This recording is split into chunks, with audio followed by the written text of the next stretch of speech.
Parole d'auteur. Parole d'auteur, Philippe Gilbert. Ici, c'est un terroir de viticulture, au soleil rageur, au parfum de raisin et d'embrun. Ici, c'est une terre calcinée, rude, difficile, exigeante, aux coteaux en terrasse, où les meilleurs outils restent encore la pioche et le sécateur. Mais ici, et pas seulement ici d'ailleurs, la nature est bien présente avec ses passions, ses secrets de famille, ses rumeurs et ses non-dits. Ici, l'atmosphère peut être lourde et les enjeux tels que le vin peuvent se changer en sang. Au nom de quoi peut-on en arriver à cette extrémité ? Peut-on, au nom de l'amour, décider pour l'autre de son bonheur ? Si vous pensez que c'est la vraie question, alors vous êtes au bon endroit et dans la bonne histoire que se propose de vous conter Muriel Carchon dans son roman Vendange amère, paru en 2023 aux éditions TDO. Bonjour Muriel Carchon. Bonjour Philippe et merci à vous et à la radio de m'accueillir. Alors nous sommes ravis de vous accueillir. Je salue nos auditeurs. Et ma première question, Muriel Carchon, serait que vous puissiez me répondre à une question qui n'est peut-être pas fondamentale par rapport au livre. Quel est votre Banyuls préféré ? La question traître, je ne vais peut-être pas me lancer là-dessus. Je vais dire que j'adore le Banyuls et j'adore cette région. C'est d'ailleurs pour cela que j'ai inscrit ce roman-là dans ce paysage de la Côte-Vermeille. D'accord. Alors, je vais pendant quelques instants essayer de donner quelques informations à votre sujet à nos auditeurs. Vous m'arrêtez quand vous voulez, si je dis des bêtises ou si j'avance des inexactitudes. Alors vous êtes né en Algérie, donc vous avez passé votre enfance. Oui. On peut dire que vous avez le goût d'ailleurs, ceci expliquant peut-être cela. Que vous êtes une éternelle voyageuse et que vous aimez, on peut dire, rencontrer l'autre.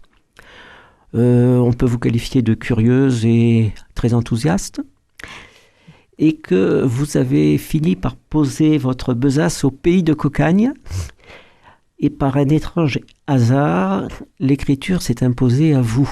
Et dans quelles circonstances ?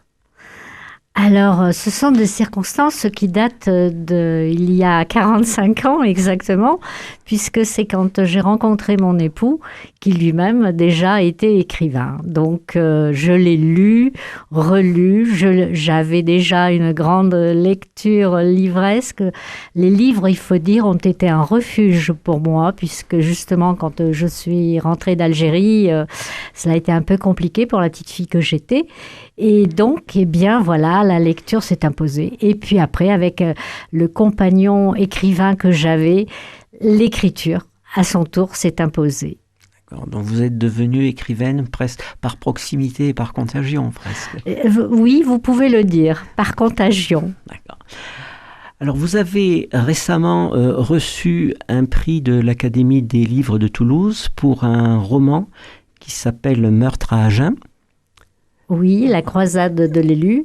Donc, c'est le deuxième volet d'une trilogie et le préquel, en fait, sort en mars 2025 et qui s'appelle Mystère en Lot-et-Garonne, l'enfance sacrée. C'est une trilogie à coloration ésotérique. D'accord. À la geste. Alors, vous avez signé aussi des romans historiques. Oui, alors avec Yves Carchon, justement, mon époux, nous avons commis l'écriture d'un roman historique qui relate le peuplement de l'Algérie en 1848. Et d'ailleurs, à ce titre, il est sorti en février 2024, toujours à la Geste. Et là, nous avons obtenu le prix de Castres, le 20 octobre 2024. Et alors le titre, vous dites ? Ça s'appelle Les moissons de l'exil. Voilà. Et vous aviez, il me semble, publié un autre ouvrage qui s'appelle Les volontaires de la Nouvelle-France. Alors quel est le rapport avec cet ouvrage ? Alors, je vois que vous êtes un très fin lecteur. Alors effectivement, Les volontaires de la Nouvelle-France, suivi des moissons de l'exil, donc 2013 et 2014, ont été des romans qui ont été auto-édités, écrits par nous deux et auto-édités. Et de fait, quand on les a proposés à notre éditeur de polar, il a été enthousiaste et il l'a réédité dans une collection qui s'intitule Les Moissons et qui est diffusée au niveau national. Et nous en sommes fort ravis. Muriel Carchon, est-ce que c'est plus difficile d'écrire à 2 mains ou à 4 mains? Alors à 4 mains, c'est très très très compliqué. Mais il faut dire que cette prouesse, parce qu'on peut parler de prouesse, ça a été en 2013 quand je commençais à écrire. Je ne sais pas si maintenant, après une dizaine d'années d'écriture pour moi, si cela serait aussi aisé. Parce qu'il faut bien se dire qu'il faut que chacun mette son ego sous le tapis et puis soit dans une très grande tolérance par rapport à l'autre, et puis aussi bien comprendre que chacun, il faut se mettre au service de l'ouvrage, parce que c'est un défi que d'écrire à 2. Et cela demande une très grande complicité. Et techniquement, comment on procède? Chacun écrit un morceau ou comment se distribue le travail de rédaction? Alors, pour ce roman-là, Les Moissons de l'exil, je suis surprise d'en parler, mais pourquoi pas? Parce que c'est un livre qui nous tient beaucoup à cœur tous les deux et qui vient de paraître. Alors, Les Moissons de l'exil, en fait, nous avons dû nous appuyer, enfin, nous sommes appuyés sur la chronologie de la grande histoire pour écrire notre roman. À partir du moment où nous avions la chronologie, nous avons été amenés à faire un plan très très très serré, chapitre par chapitre, et chacun en discutait de ce que l'on voulait faire, de quel personnage l'on voulait s'emparer. Ça, c'était pour la forme, mais il est bien évident que nous n'en sommes pas du tout restés là, puisque nous n'avons absolument pas obéi à ce que nous avions conçu. Et en fait, on écrivait chacun de notre côté l'après-midi, et le lendemain matin, on marchait. Et c'est là où nous avons le plus écrit, c'est en marchant, parce qu'on échangeait en marchant tout ce que nous avions pu écrire la veille, chacun de son côté. Et donc, on parlait de la psychologie, de tel personnage, de l'intrigue que nous avions pu nouer, d'un nouvel événement qu'on avait inscrit. Voilà. Donc, on avait un peu une sorte de fil conducteur, mais on s'en est écarté pour le plus grand bonheur de l'écriture, je pense, tout de même. Alors, vos toutes dernières parutions, quelles sont-elles? Alors, mes dernières parutions dans l'ordre, eh bien, Vendange amère, dont on va parler tout à l'heure. Ensuite, il y a eu La croisade de l'élu, qui a été un premier roman présenté en même temps que Vendange amère à la Geste, en mars 2023. Et l'éditeur, quand il a vu qu'il plaisait beaucoup, m'a demandé d'écrire une suite. J'ai été fort étonnée. Et j'ai donc écrit Meurtre en Lot-et-Garonne, l'ombre de l'élu. Et suite à cela, il m'a demandé d'écrire une suite. Et là, j'ai dit non, je ne peux pas écrire une suite parce que vraiment, ce n'est pas possible. Alors, il m'a dit, écrivez le préquel. Alors, comment résister à un tel éditeur? Je n'ai pas pu. J'ai écrit le préquel et il sort en mars 2025 et il s'appelle Mystère en Lot-et-Garonne, l'enfant sacré. Donc, une trilogie ésotérique. Très bien. Alors, comment vous pourriez qualifier vos sources d'inspiration? J'ai lu quelque part que vous étiez animé par le besoin de transmission, que les idées de tolérance, d'altruisme, de bienveillance étaient quelque chose qui vous tenait à cœur. Qu'est-ce qui vous anime dans l'écriture, au-delà des histoires, finalement? Oui, en fait, l'histoire est un prétexte, est un support pour moi, pour développer des thématiques qui me tiennent à cœur. Dans un roman précédent, par exemple, chez Kern, j'avais parlé de la vengeance et du pardon. Et donc, c'est toujours par thématique que je... En fait, une thématique va s'imposer à moi, un thème, et à partir de là, j'ai envie de l'inscrire dans un environnement, dans un cadre qui me plaît. Donc là, en l'occurrence, pour Vendange amère, ça a été la Côte Vermeille. Et à ce moment-là, j'ai le cadre, j'ai le thème, il ne me reste plus qu'à rédiger. Voilà. Et c'est la partie la plus difficile? Alors, cela dépend des romans. Pour Vendange amère, la construction était relativement simple parce que je ne jouais pas dans le temps. C'est un roman linéaire. Et j'ai voulu partir un petit peu, en toute humilité, sur le thème de la tragédie grecque, puisque mon personnage, un de mes personnages, s'intitule Rodrigue. Donc voilà, c'est un peu sur la tragédie. Alors, j'aurais envie de vous poser la question par rapport à l'écriture, comment vous vous définissez? Est-ce que vous vous définissez comme une romancière? Alors, ça a été une question pour moi très compliquée parce que la première fois quand j'ai parlé de mes romans, effectivement, je n'arrivais pas à accepter de me présenter en tant qu'écrivain, c'était trop. Auteur aussi, et même romancière. Et je me présentais comme raconteuse d'histoire. Mais bon, on m'a dit ce n'est pas joli, et je l'entendais bien que ce n'était pas joli. Mais en fait, ça a été c'est quelque chose de puissant pour moi. Les mots ont tellement été port, refuge, salut, que là, me retrouver de l'autre côté du miroir, cela m'a été compliqué. Mais bon, maintenant, je peux porter sur mes frêles épaules le terme de romancière. Et vous auriez pu adopter le terme conteuse d'histoire, peut-être plus joli. Oui, mais dans un roman noir, conteuse d'histoire, c'est un peu compliqué aussi. Parce que le conte, parfois, il y a du merveilleux. Tout à fait. Alors, j'ai lu quelque part que vous vous donniez comme défi pour chaque roman de changer de genre. C'est impératif pour vous de changer de genre, d'alterner, d'être dans des environnements, d'entraîner les lecteurs dans des environnements différents? Oui, alors c'était au tout début où j'ai écrit, et c'est vrai que j'ai commencé donc par écrire le roman historique avec Yves, avec Les Moissons de l'exil. Ensuite, j'ai écrit un roman d'initiation, d'ailleurs, qui va ressortir en juillet 2025, mais bon, c'est une autre, on en parlera plus tard dans les années à venir. Et puis, j'ai écrit effectivement un roman d'anticipation, parce que je voulais parler de tous ces thèmes, de l'intelligence artificielle, je voulais parler du changement climatique. Ceci en 2017, il est sorti. Et puis après, j'ai commencé par écrire un roman noir. Voilà, oui, j'aime bien changer de genre. Après, il n'y a pas non plus beaucoup de genres. Je reviens donc beaucoup plus sur le polar et le roman noir qui me permettent d'explorer des différents thèmes sociétaux, psychologiques, voilà, qui me tiennent à cœur. Alors revenons à votre roman Vendange amère, qui tient, comme vous l'avez dit, un peu de la tragédie. Il est toujours intéressant d'essayer de définir, ne serait-ce que par des mots, des suites de mots, un livre.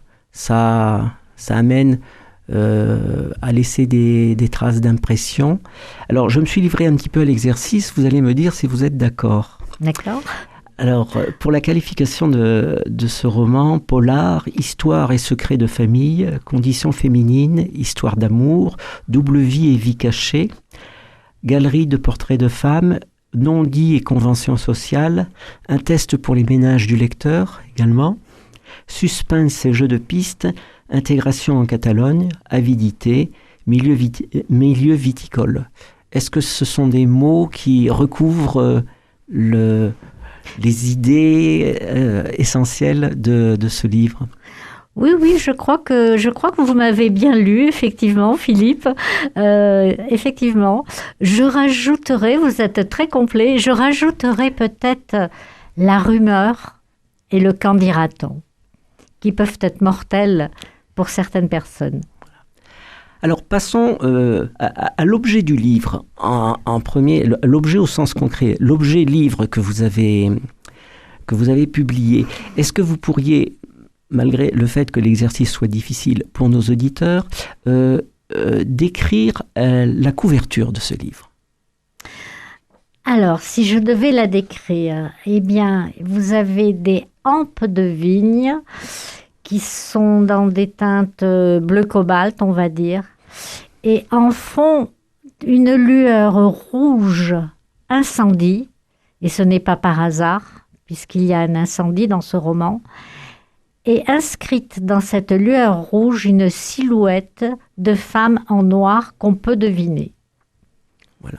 Alors la silhouette, la femme en noir sur la couverture, c'est annonciateur d'un déroulement et d'une montée du suspense, puisqu'à un moment donné dans votre livre, je crois que c'est vers la page 66, vous évoquez des silhouettes. C'est pendant une cérémonie au cimetière. Et c'est à partir de ce moment-là que j'ai eu cette impression que ce roman-là, c'était aussi un test pour les ménages du lecteur. C'est-à-dire, on sentait bien qu'il y avait quelque chose, mais le dénouement et l'explication vont venir que très très loin. Mais vous accrochez le lecteur comme ça. Alors, ce que je voudrais savoir, c'est comment vous viennent ces idées d'accrocher le lecteur pour un petit peu le prendre par la main et lui dire attention, là, fais attention, c'est important, mais je te dis pas tout, etc. Comment vient l'idée de monter ces petits stratagèmes? Eh bien, en fin de compte,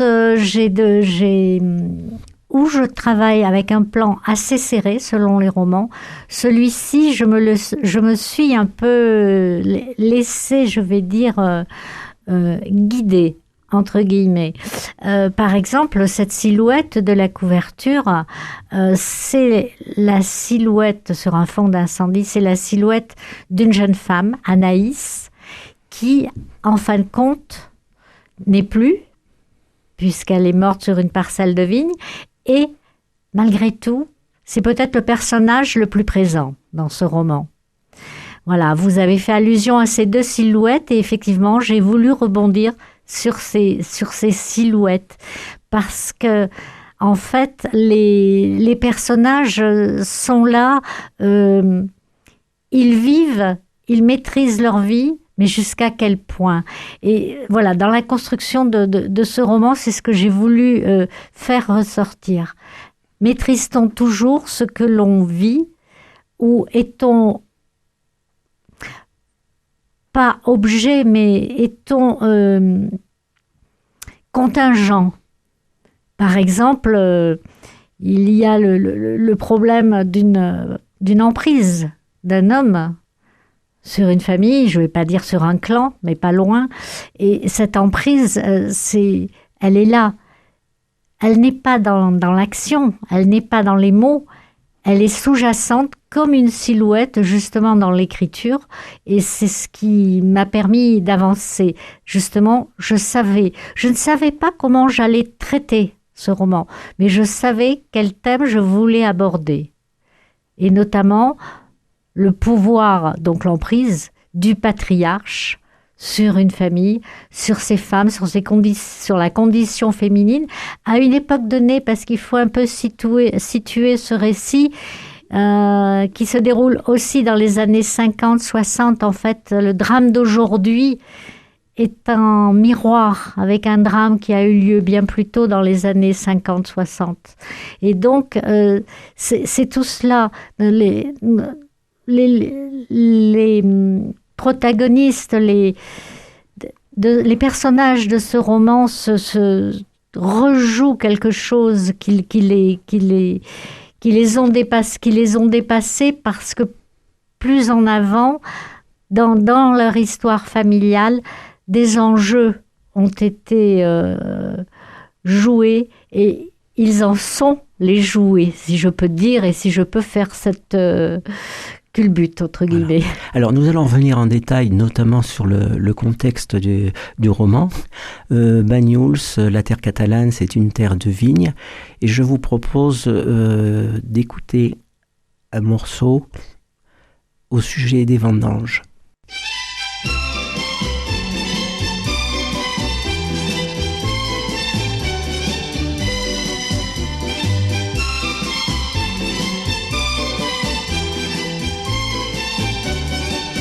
Nous les referons ensemble, nous les referons ensemble. Demain les vendanges de l'amour. Car la vie toujours rassemble, oui, la vie toujours rassemble, malgré tout ceux qui se quittent un jour. Et le soleil du bel âge brillera après l'orage, un beau matin pour sécher nos pleurs. Et ta main comme une chaîne viendra se fondre à la mienne, enfin pour le pire et le meilleur.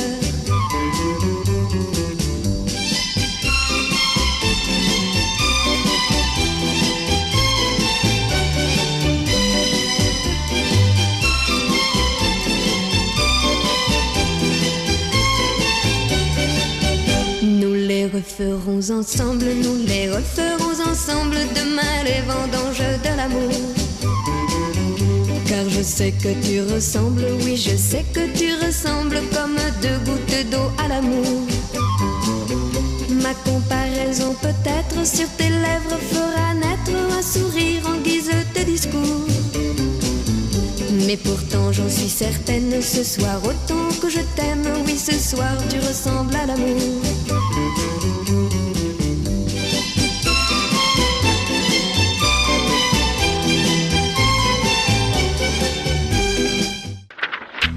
Parole d'auteur.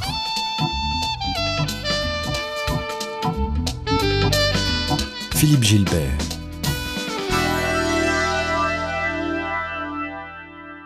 Nous sommes toujours en compagnie de Muriel Carchon pour son dernier roman Vendanges amères, paru aux éditions TDO. Nous venons donc d'écouter Les vendanges de l'amour de Marie Laforêt. Nous les referons ensemble, demain les vendanges de l'amour, car la vie toujours rassemble, oui la vie toujours rassemble.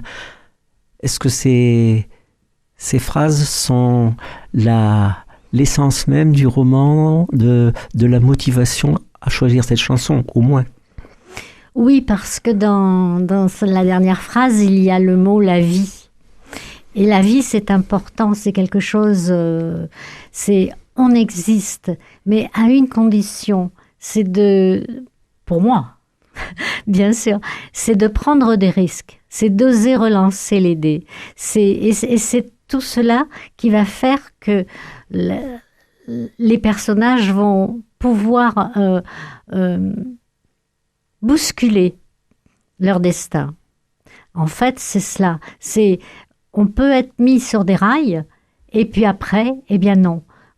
Des personnages vont se révolter, d'autres personnages vont subir. Ça dépend du chemin. Mais la vie, oui, bien sûr. C'est, je crois, le plus beau mot peut-être.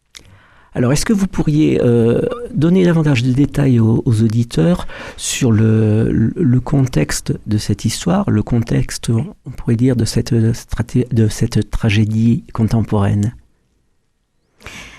Le contexte... sans rien dévoiler du roman, en fin de compte, il y a une jeune femme, Anaïs, viticultrice, aimée par ses pairs, viticulteurs au demeurant, vignerons, des hommes de la terre. Et cette jeune femme va être retrouvée morte sur une parcelle de vigne. Et le père va accuser le fils d'avoir tué sa sœur. Nous sommes totalement dans la tragédie. Et à partir de là, je vais développer... Évidemment, a-t-il raison ou pas? Bien évidemment, ça va être la quête du jeune policier qui arrive d'ailleurs à Banyuls, et qui est un personnage récurrent dans mes romans, Pascal Rollin. Alors donc, nous sommes en pays catalan, nous sommes à Banyuls, dans un milieu viticole. Comment on pourrait caractériser ce milieu viticole ? Alors, j'ai pris le territoire de la vigne parce que cela m'intéressait, parce que c'est un Banyuls avec ses terrasses. Vous avez pu le dire en page d'accueil, si je peux dire, de cette émission. C'est une terre dure. Ce sont des terrasses qui plongent vers la Méditerranée, et ce sont des hommes de la terre. Ce sont des vignerons qui sont ancrés dans leur terre. Et en revanche, il y a d'autres hommes pas très loin qui vivent du voyage, qui sont des gens du voyage. Et c'est aussi cela que j'ai essayé, que j'ai tenté de créer, c'est cette rencontre, possible ou pas, entre ces gens de la terre incarnés par ces vignerons de Banyuls et les gens du voyage qui sont plutôt basés sur Perpignan et qui vont être un peu le nœud de cette tragédie sans rien dévoiler. Alors tout à l'heure, vous nous expliquiez que c'était une terre rude, aride, très ensoleillée, parfois très très chaude, et que donc les conditions étaient rudes. Mais vous nous faites comprendre que les conditions ont parfois été encore plus rudes pour certains, dans la mesure où vous nous expliquez que la famille dont vous parlez est originaire d'Algérie et est venue dans ce pays, a réussi à avoir quelques lopins de terrain, mais qui n'étaient pas les meilleurs, et que donc ils sont partis de beaucoup plus loin. Oui, effectivement, là vous évoquez Cesario Escriva et Marta, donc le couple fondateur en fin de compte de ce domaine viticole à Banyuls, qui en fait ont quitté l'Algérie parce que déjà ils ne supportaient pas la contrainte du patriarche.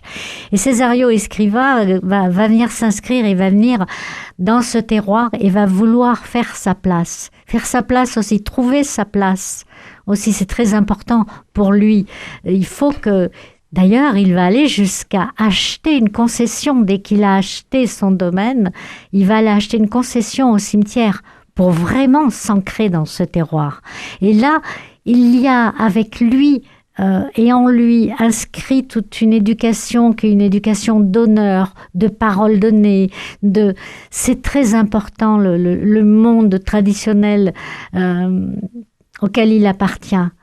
Et quand il va arriver quelque chose dans sa famille, et qu'il ne pour notamment chez sa fille, et il ne l'acceptera pas. Et de là, il va exercer son pouvoir de patriarche. Et là, je pose un peu la question, en fait, en filigrane tout au long du roman. Peut-on vouloir le bonheur de l'autre à tout prix? Et quel prix va payer cette famille quand le patriarche va s'entêter? Mais lui-même, est-il coupable ou est-il victime de sa propre éducation? Ça aussi, je la pose comme question. Parce que, à partir de quand est-on responsable?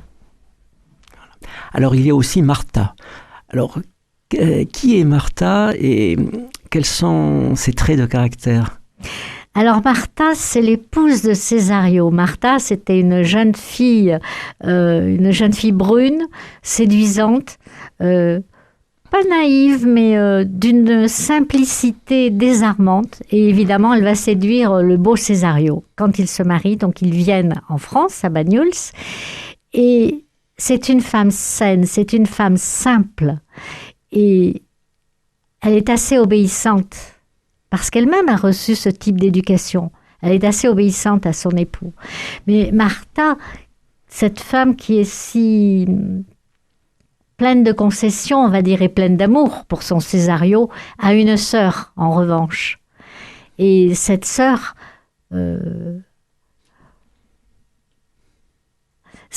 elle est totalement son opposé. C'est quelqu'un qui est... émancipée, qui a vécu beaucoup de choses. D'abord, elle est partie à Paris. Là, elle a vécu une vie vraiment très, très, très ouverte sur le monde, on peut dire. Et donc, quand elle vient les voir, Cesario et Marta, elle les secoue un peu dans leur quotidien.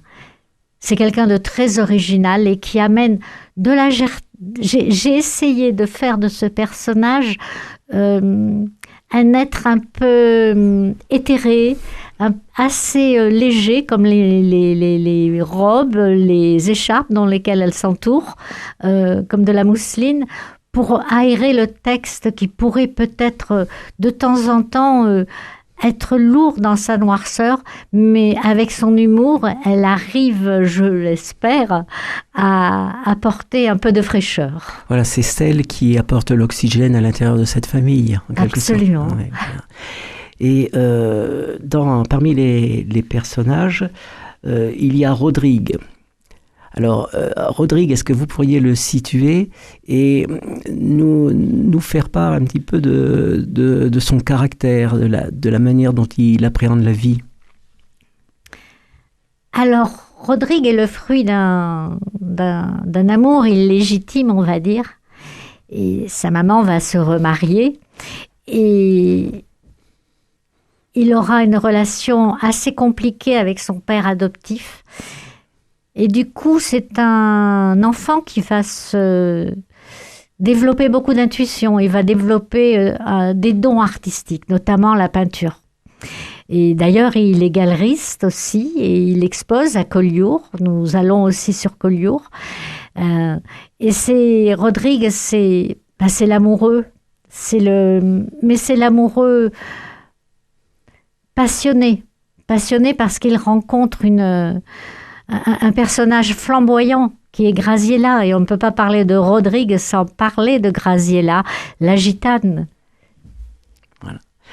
Dans la liste des personnages, il y a une figure, je dirais, un peu caractéristique de ce monde viticole, c'est l'employé dévoué à la famille. Est-ce que vous pouvez nous dire quel rôle il joue au sein de la famille et tout au long du roman? Oui, alors Jean Marcelin, en fait, est arrivé très très jeune dans la propriété, 19 ans, vous imaginez bien. Et donc, c'est lui qui va raconter à travers différents moments. Il va déployer quelques mots. Alors à l'enquêteur, à Pascal Rollin, il va raconter quelques instants de vie, de la vie qu'il a pu surprendre entre Rodrigue et Anaïs. Rodrigue, le frère, Anaïs, la sœur. Et puis, il est le témoin de cette histoire familiale, de ce drame. Et de temps en temps, il se tait parce qu'il ne veut pas aller trop loin. Et puis, il se rend compte aussi qu'il faut qu'il parle. Donc, il est écartelé, mais c'est vraiment un être très... J'ai tenu à ce qu'il fasse partie de la famille, puisque d'ailleurs, dans le roman, je le fais rentrer dans la famille. Alors, pour construire tous ces personnages, il doit y avoir un travail assez délicat. Vous procédez de quelle manière? Est-ce que, par exemple, vous faites en préalable à une rédaction une fiche profil de chacun des personnages, ou ces personnages se développent-ils au fur et à mesure que l'intrigue avance? Alors, pour ce roman-là, effectivement... j'ai commencé par écrire les 3-4 chapitres sans plan. Et puis au fur et à mesure, je me suis dit là, maintenant, il faut que j'écrive, que je fasse des petits mémos sur les chapitres que j'ai pu écrire. Et donc, ça m'a permis d'avancer ainsi.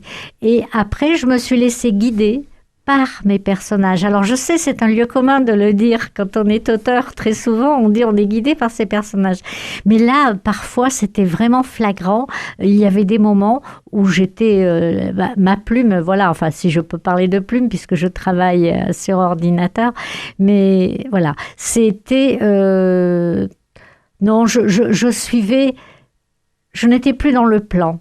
En revanche, j'avais besoin, à la fin de chaque chapitre, de le résumer, pour pouvoir me relire le lendemain, bien renoter tout, pour être totalement au clair, justement, avec tous mes personnages, pour pouvoir les reprendre un par un, les réintroduire, savoir quand, dans la nécessité du récit, il fallait que je reprenne tel personnage ou tel autre.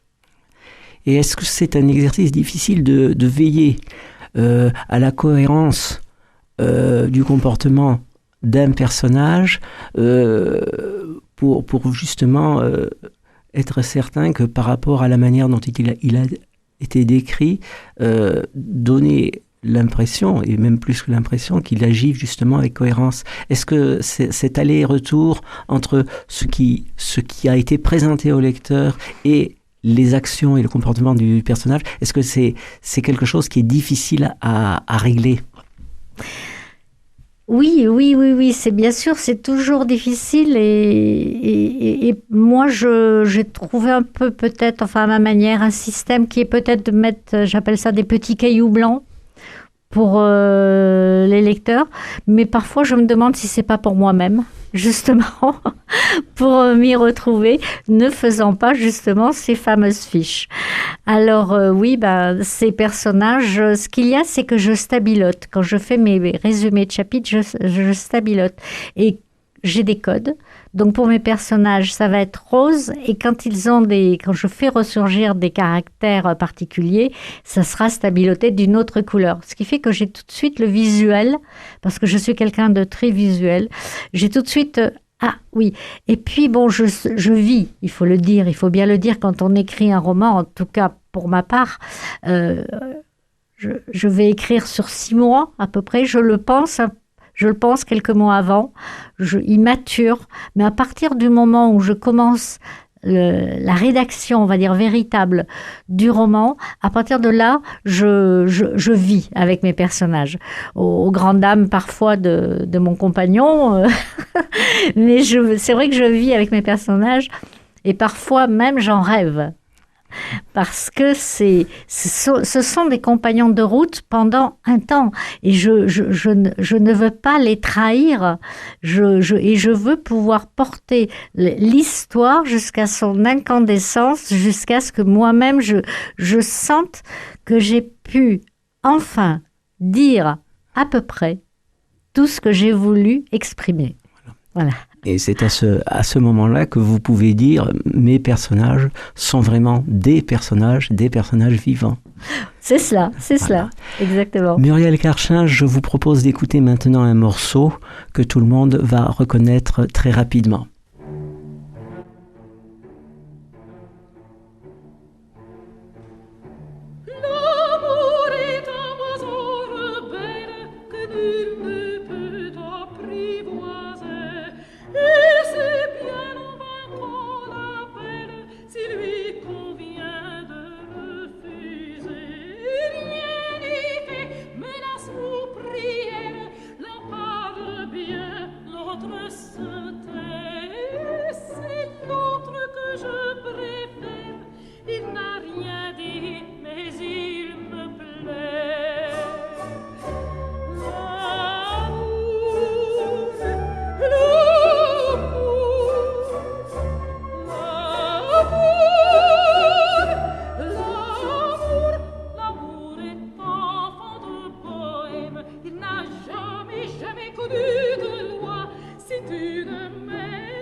Parole d'auteur.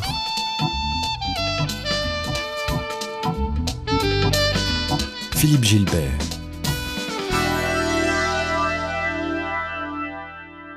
Nous sommes sur les coteaux de Banyuls avec Muriel Karchin pour son dernier roman Vendange amère paru aux éditions TDO. Donc nous venons d'entendre L'amour est un oiseau rebelle de Georges Bizet, qui est donc l'acte 1 de Carmen. L'amour est un oiseau rebelle que nul ne peut apprivoiser. L'amour est un enfant de bohème, il n'a jamais connu de loi. Si tu ne m'aimes pas, je t'aime. Cela reflète le sujet de l'amour, le nœud de l'histoire ou des histoires d'amour du roman. Oui, en fait, dans ce roman, j'ai entremêlé des histoires d'amour, mais il y a l'amour romanesque, il y a l'amour-passion, il y a beaucoup de passion. Il y a la passion de ces hommes, on l'a déjà dit, mais je tiens à revenir là-dessus. La passion du vin, la passion de la terre et la passion du vin. C'est pour ça que j'ai souhaité Carmen, pour incarner cette passion. Alors déjà, tous ces hommes. Ensuite, il y a la passion, sans rien dévoiler, entre Rodrigue et Graziella qui se retrouvent à une fête à Perpignan. Et puis, il va y avoir l'amour tendresse qui existe dans le vieux couple Césario et Martha qu'on a déjà évoqué. Il va y avoir des jeunes amours, je n'en dirai pas plus, ce sera au lecteur de le découvrir. Mais oui, bien sûr, l'amour, c'est le maître mot de ce roman. Et il se décline sous toutes ses couleurs, sous tous les cieux, sous l'orage et sous l'incendie même de la couverture. Parmi les sujets donc, qui sont dans le fond de votre roman, il y a la condition féminine, on a commencé à l'aborder.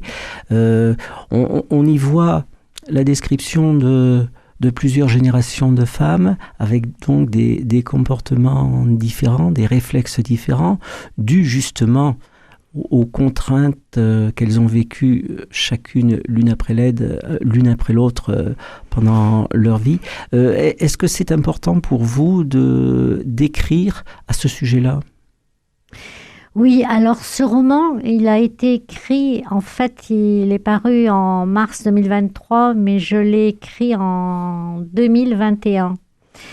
Et pour moi, effectivement, sans m'inscrire dans la vague MeToo, parce que c'est pas ça du tout, mais je trouvais que quand même le thème de la femme, à travers, on va dire, une 60aine d'années, a été important à traiter parce qu'on voit l'évolution, on voit Martha, donc on va pas dire totalement assujettie, mais obéissante, entre guillemets, à Césario. On va voir une jeune femme qui, dans les années 68, va un peu essayer de s'envoler, qui va être fauchée. Et puis, il y a la 3e génération, Anaïs, Graziella, la gitane, où là, on voit déjà beaucoup plus les temps que nous vivons actuellement, même si ça se déroule qu'en 2017, et où ce sont des femmes qui prennent leur destin en main, qui prennent vraiment les rênes de leur vie, et qui choisissent, au risque peut-être de rencontrer la mort, qui choisissent de vivre pleinement leur vie. Alors on voit cette évolution de la condition de la femme et de son comportement à travers ces générations, comme vous venez de le dire, mais on le voit aussi à travers Martha, parce que Martha, entre le début du roman et la fin du roman, elle se permet un certain nombre de choses, de comportements, de rappel à l'ordre, si on peut dire, vis-à-vis de Césario. Mais exactement, vous avez vraiment très très très bien lu. Martha évolue. Martha n'est pas un bloc comme Césario. Si Césario, lui, ne bouge pas d'un iota, Martha évolue. C'est une femme qui voit la souffrance autour d'elle et qui comprend beaucoup de choses. Et puis, elle a cette fameuse sœur qui est Tante Huguette, cette Tante Huguette si originale et qui est une sœur un peu plus jeune de 15 ans, qu'elle a élevée, donc comme une mère, mais cette sœur va la pousser dans ses retranchements de femme, va lui dire « Mais attends, mais ça, tu ne peux pas l'accepter. Martha, ça la fait réfléchir, bien évidemment. Et elle va bouger. Césario a du mal à suivre, hein. Mais c'est vrai que c'est un personnage attachant, Martha, parce que elle est un peu comme Jean Marcelin, d'ailleurs. Elle se rapproche de l'ouvrier. C'est elle qui lui ouvre la porte de la famille. Martha, elle est le témoin, le témoin autour duquel se déroule toute cette histoire.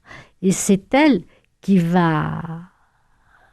J'allais dire quelque chose qui risque de dévoiler. Je n'irai pas plus loin. Donc il ne faut pas le dire. Je n'irai pas plus loin. Alors, je voudrais un dernier point.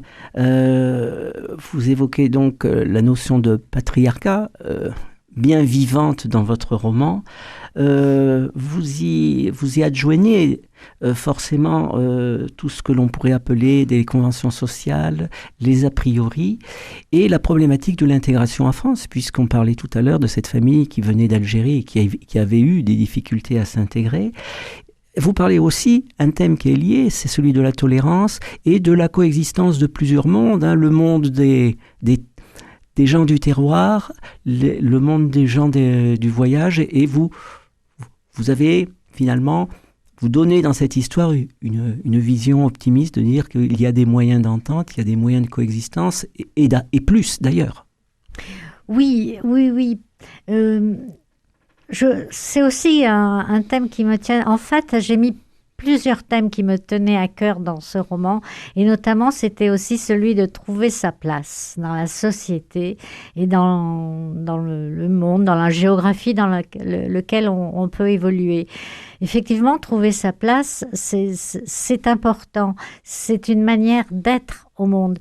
Et ces personnages, Césario et Martha, ces fondateurs, voilà, quand ils arrivent, Césario, je l'ai déjà dit, lui, voilà, il s'implante et il sait que c'est important parce que sans racines, on est poussé par le vent et on ne peut aller nulle part. Et il le sait que si on doit savoir d'où l'on vient, il faut savoir aussi où l'on va et savoir aussi parfois s'arrêter et s'implanter. Voilà, c'est un peu tout cela que j'ai voulu développer avec en opposition, entre guillemets, ces gens du voyage qui, eux, depuis la nuit des temps, voyagent à l'encontre de Césario.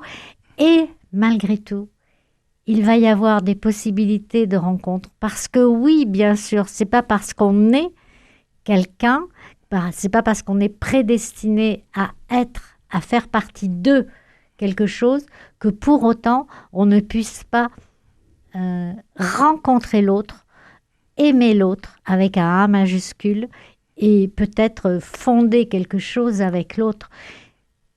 Voilà, et les auditeurs pourront apprécier avec précision effectivement les conditions de réalisation de ces rencontres. Muriel Carchand, je voudrais que nous arrêtions rapidement sur votre style. Alors je voudrais dire aux auditeurs que lorsqu'on lit votre livre, on a vraiment l'impression, la sensation d'être sur les coteaux de Banyuls. On sent la terre, la poussière de la terre, on sent parfois même un peu la chaleur, voire la chaleur excessive. Et vous avez un style qui permet de faire passer beaucoup de choses. Alors je voudrais citer quelques extraits pour les auditeurs. À propos de la description des paysages, vous dites « On éprouvait alors le sentiment de profaner un lieu privilégié des dieux, le regard se brûler au vert des vignes, se cogner aux rayons ardents du soleil, puis plonger dans le bleu intense de la Méditerranée. » N'est-ce pas très joli ? Je crois que c'est la Côte Vermeille et c'est un endroit que j'aime beaucoup. Alors vous avez également le sens de la formule. Dans votre manière de dire, il y a le dit et le non-dit qui sont en parallèle. Ce n'était pas un mauvais homme, c'était un homme de son époque. J'ajouterai 3 points de suspension. Pour la description des attitudes, vous dites « Leur voix avait baissé d'un ton, comme si le vent des corbières pouvait emporter les paroles et révéler le secret de la maison Escribas. » Voilà. Oui. Voilà. Donc, je voudrais donc préciser aux éditeurs que ce livre, c'est vraiment un polar on est tenu en haleine. Tout au long de votre écriture, il y a des petites touches, des petits signaux. Quand on arrive à un petit signal, on se dit quel est le précédent que j'ai pu manquer. On ne sait jamais. Voilà. Muriel Carchon, merci beaucoup pour cette belle histoire. Merci beaucoup pour ce roman qui est une vraie bouffée d'air parfumé de raisin et d'embrun. Donc on souhaite beaucoup de succès à ce roman et beaucoup de succès à vous-même dans vos futurs écrits. Merci encore Muriel Carchon. Merci Philippe pour cet accueil si généreux. Je voudrais donc saluer nos auditeurs et leur rappeler que cette émission est disponible en podcast sur toutes les grandes plateformes numériques et naturellement sur le site de Radio Présence. Merci, au revoir à tous et bonne lecture.